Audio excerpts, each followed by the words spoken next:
तुझी प्रगती का खुंटते माहितीये? अरे प्रयत्न करता करता कालांतराने तुला हळूहळू यश प्राप्त होऊ लागतं आणि मग मध्येच काय होतं, त्या यशाला खीळ का लागते हे तुझं तुलाच उमगत नाही. हो ना? आता शांतपणे ऐक.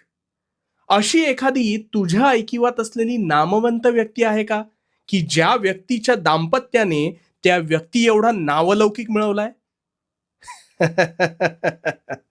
नको विचार करूस.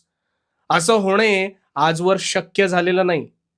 याला कारण म्हणजे माणूस जेव्हा अधिकाधिक कठीण प्रसंगातून जातो, तेव्हाच तो अधिक प्रयत्नशील आणि कणखर बनत जातो. अशा वेळेस बुद्धिचातुर्याच्या बळावर मेहनतीने परिस्थितीला मात देत अनेक शिखरं तो गाठतो. पण ह्या उलट परिस्थिती त्यांच्या दाम्पत्याला असते. त्यांना ह्या परिस्थितीच्या झळा टोचलेल्याच नसतात. कसं आहे, हिरा जो आहे ना